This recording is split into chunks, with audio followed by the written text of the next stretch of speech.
अस्सलाम वालेकुम। हफ्तों से जारी किसान का एहतजाज अब एक अहम मरहले में दाखिल हो गया है। किसानों की तंजीमों ने ऐलान कर दिया कि हम इस वक्त तक एहतजाज से दस्तबरदार नहीं होंगे जब तक कि हुकूमत ज़राए ख़वान को मनसूख नहीं करती। बीजेपी हुकूमत किसानों के जायज़ हकीकी मुतालबात पर गौर करने और इन्हें हल करने का तयक़न देने के बजाय एहतजाज को किसी भी सूरत में ख़त्म करने के लिए मुख्तलिफ हथकंडे इस्तेमाल कर रही है।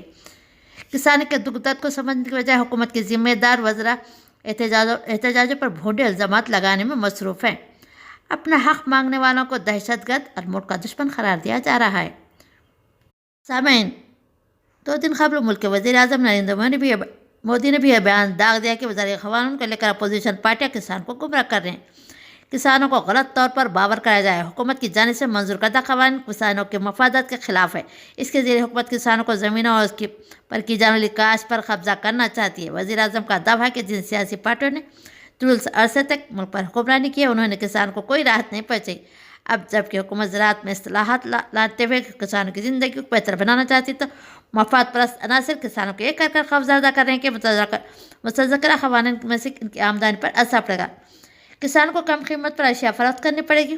22 दिन से जारी किसानों का एहतजाज के बावजूद हुकूमत की किसी सूरत इन 3 मतनाज़ा क़वानीन को मनसूख करने के लिए तैयार नहीं, जो बीजेपी हुकूमत ने इसी साल दिसंबर के महीने में पार्लियामेंट में मंजूर किए थे।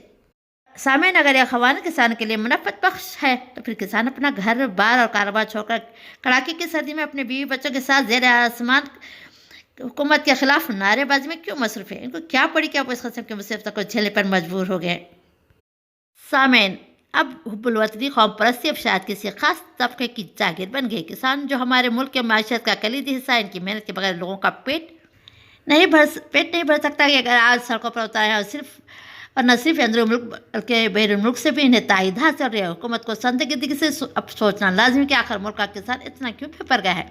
आखिर कौन सा अनजाना खौफ है इसे इस नवीयत का एहतजाज करने पर मजबूर कर दिया है? क्या हुकूमत एहतजाज करने वालों के खिलाफ सख्ती से पेश आकर या इनके खिलाफ मनगढ़ंत प्रोपेगेंडा करके ज़्यादा दिनों तक इख्तियार के मज़े लूट सकती है? हरगिज़ नहीं।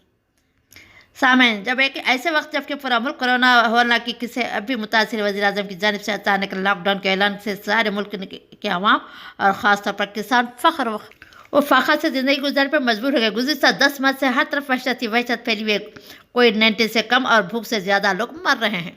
सामईन, ऐसे में मोदी हुकूमत की क्या ज़रूरत है कि वज़ाई शोबे में इस्लाहात के नाम पर ऐसे क़वानीन मुल्क में नाफिज करें जिससे किसान का मुकाने वाला भी छिन जाए। सामईन, मज़कूरा तीनों क़वानीन की हक़ीक़त यही कि उसके ज़रिए से किसान की ज़िंदगी को दाव पर लगा दिया गया है और कारपोरेट तबके को सारी सहूलत फराहम कर दी गई जिससे मज़ीद हिंदुस्तानी माशरत पर अपनी गर्द मजबूत कर सकते हैं। सामईन, कारपोरेट तबके को यानी सरमादार को चूँकि आसास पसंद होते हैं, लिहाजा मेहनत करना इनके बस का रुख नहीं है और वो मजदूरों की मेहनत का फल खाते हैं। सरमादार चूँकि अपने माल किसी कारखाने या कारोबार में लगाते हैं, इसलिए मुनाफे का हक बाजार में नहीं है, मगर इन्हें चाहिए कि वो काम करने वाले मुलाजमिन और मजदूरों का इनकी जायज़ उज्जत दे दें, इनका हक ना खाए।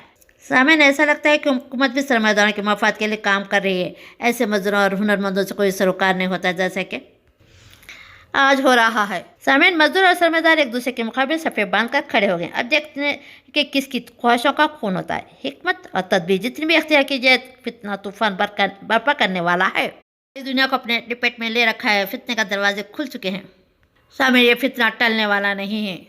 सामईन, कारपोरेट तबके को वो सारी सहूलतें फराहम कर दी गई जिससे वो मज़ीद हिंदुस्तानी माशरत पर अपने गिरफ्त को मजबूत कर सकते हैं। ऐसा बहुत कम देखने में आता है कि एक अवामी हुकूमत अपनी आवाम की मर्ज़ी के खिलाफ कानून साजी करे। जब आवाम इस पर अपनी नाराज़गी का इजहार करते हुए एहतजाज पर उतर आए तो इन पर लाठियाँ बरसाते हैं, उन्हें लहूलुहान कर देते हैं। 22 दिन से जारी किसानों के एहतजाज ने 11 किसानों की भी जान ले ली है, लेकिन इसके बावजूद हुकूमत के दिल में किसानों के प्रति कोई हमदर्दी का जज्बा पैदा नहीं हो रहा है।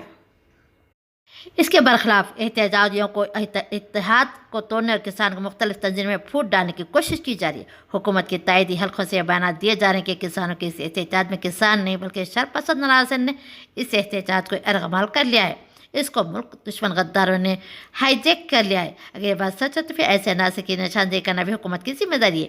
CAA के खिलाफ गुज़िश्ता साल शाहीन बाग में हुए तारीख़ी एहतजाज को भी इसी किस्म की बेहुदा इल्ज़ामात लगाकर कुचलने की कोशिश की गई। सामईन, सारी दुनिया जानती है कि शाहीन बाग की ख़वातीन ने अपने आने वाले नस्लों की हिफाजत के खातिर एहतजाज मुनज़्ज़म किया था। इसकी गूंज पूरी दुनिया में सुनाई दी। आलमी सतह पर कई मुमालिक के शहरों में शाहीन बाग के तर्ज़ एहतजाज का आगाज़ हुआ। शाहीन बाग के एहतजाज में सरगर्म हिस्सा लेने वाले 22 साला بلخیس دادی کو مشہور زمانہ میگزین دی ٹائمز نے دنیا کی سرکردہ 100 خواتین میں شامل کیا ہے۔ سامعین، بلخیس دادی نے کسانوں کے احتجاج میں حصہ لے کر ثابت کر دیا کہ احتجاج صرف کسانوں کا نہیں بلکہ ہر مظلوم کی آواز ہے۔ سامعین، سرمایہ یعنی کارپوریٹ سطح نے اپنے مکاری اور چالاکی سے مزدوروں کو ہر دور میں اٹھائے۔ یہ لوگ انہیں ایسا باغ دکھاتے ہیں، ان سے محنت کرواتے ہیں، ان کے محنت کا پھل خود کھا جاتے ہیں، جبکہ انہیں اجرت میں یوں دیتے ہیں جیسے انہیں زکوٰۃ دے رہے ہوں۔ سرمایہ دار نے ہر دور میں مزدوروں کو لوٹنے کے نئے نئے ڈھنگ اختیار کیے۔ حکومت بھی چونکہ سرمایہ دار لوگوں کی ہوتی ہے، لہٰذا وہ ایک قوم بننے کی ترغیب دینے کے بجائے لوگوں کو کئی گروہوں میں تقسیم کر دیتے ہیں، اپنے مفادات کے لیے ان سادہ روح لوگوں کو استعمال کرتے ہیں۔ سامعین، جیسے کہ آج مزدوروں کی ہمت بلند ہے تو پھر وہ کسی کے دیے ہوئے زکوٰۃ کو قبول نہ کرے گا۔ وقت آ گیا کہ جب کوئی سرمایہ دار کسی مزدور کی محنت کی کمائی پر عیش کرتا تھا، بلکہ اب نیا زمانہ ہے، اس میں ملکیت اور سرمایہ داری نظام کی کوئی جگہ نہیں ہے، لہٰذا مزدوروں کو چاہیے کہ اپنے حق کے لیے آواز بلند کرے، اسے سرمایہ داری اور جاگیردارانہ نظام سے اپنی امیدیں منقطع کر دیں۔ احتجاج صرف کسانوں کا نہیں ہے بلکہ ہر مظلوم کی آواز ہے۔ کسان احتجاج میں تمام مذہب کے ماننے والوں کی شرکت نے اس احتجاج کو قومی یکجہتی کی علامت بنا دیا ہے۔ اس سے بھی حکومت میں کھلبلی مچی ہوئی ہے۔ مودی حکومت پہلے تو کہہ رہی تھی کہ صرف پنجاب اور ہریانہ کے کسان کو گمراہ کر کے سڑکوں پر اتارا جائے، لیکن اب جب کہ ملک کے سارے کسان سراپا احتجاج بنے ہوئے تو اب حکومت کہہ دے کہ اب اس احتجاج میں کسان شامل نہیں۔ سامعین، کسانوں کے احتجاج کو کمزور کرنے کا ہر حربہ استعمال کیا جائے، لیکن اس کے باوجود کسان کے عزائم میں کوئی فرق نہیں آ رہا۔ آفرین ہے ان کے عزائم پر۔ سامعین، حکومت اگر کسان کے واجبی مطالبات پر ہمدردانہ غور کرتے ہوئے اس کے حل کی راہ میں تلاش کرنے میں ناکام ہو جاتی ہے تو یہ بات ملک کے مفاد میں بہتر نہ ہوگی۔ کسان برادری کے ساتھ حکومت کا ٹکراؤ کا راستہ اختیار کرتی ہے تو ملک کی ترقی پر اس کے مضر اثرات پڑیں گے۔ حکومت اس سنگین معاملے کے حل میں جس طرح سے ٹال مٹول کر رہی ہے، اس سے کسانوں میں ناراضگی بڑھتی جا رہی ہے۔ کسانوں کے احتجاج کو کمزور کرنے کی حکومت کی کوئی چال موجودہ حالات میں کامیاب نہیں ہو سکتی۔ سامعین، حکومت اپنی طاقت کا بھرپور استعمال کرتے ہوئے کسان کے جذبات کو کچلنے میں لگی ہوئی، لیکن عوامی اضطراب اور بے چینی کو زیادہ دن طاقت کے ذریعے دبایا نہیں جا سکتا۔ دنیا کی تاریخ گواہ ہے کہ عوامی غیظ و غضب کے سامنے حکومتوں کا ظلم و جبر خس و خاشاک بن کر فضا میں بکھر جاتا ہے۔ سامعین، یہ احتجاج ایک نئے انقلاب کا پیش خیمہ ثابت ہوگا۔ سامعین، ملک بھر کے کسان جب یہ کہہ رہے کہ حکومت کے منظورہ قوانین کسان کے مفادات کے مغایر ہے تو حکومت کا فرض ہے تھا کہ وہ فوری متنازع قوانین سے دستبردار ہو جاتی یا کم از کم کسانوں سے بات چیت کر کے ان کے خدشات کو دور کرنے کی کوشش کرتی۔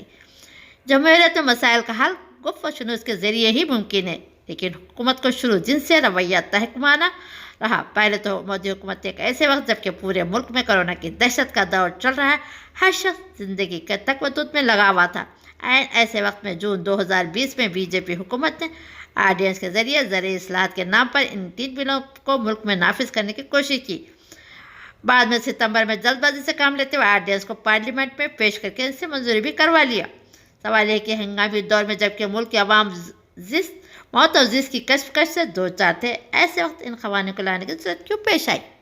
سامعین، کسان کی جانب سے ایسا کوئی مطالبہ کیا جا رہا تھا، یہ وہ سوالات ہے جس کا کوئی جواب حکومت کے پاس نہیں۔ اس سے صاف ظاہر ہے کہ مودی حکومت نے سارے اقدامات ملک کے کارپوریٹس کو سہولت پہنچانے کے لیے کیے۔ ان کا مقصد محض کارپوریٹ سیکٹر کی ادارہ داری کو قائم کرنا ہے۔ ان قوانین کی ساری باریکیاں مختلف فارم سے بحث و بحث جاری ہے۔ کسان تو ایک عرصے سے یوں ہی محنت مشقت کرتا ہے اور اس کی زندگی کی محنت مشقت کبھی ختم نہیں ہوتی، مگر تجھے تیری محنت کا سیدھا نہیں ملتا۔ کسان تو اپنا حق لینے کے لیے اٹھ کھڑا ہوا ہے، اگرچہ تیری محنت مشقت سے زمین والوں کو رزق ملتا ہے، مگر تجھے اس سے کچھ حاصل نہیں ہوتا۔ تو جب تک مستقل مزاجی سے ہمت اور جرأت، حوصلگی، نیک عزائم اور جان فروشی کے ساتھ ڈٹا رہے گا تو پھر یہ باطل قوتیں تمام نیست و نابود ہو جائیں۔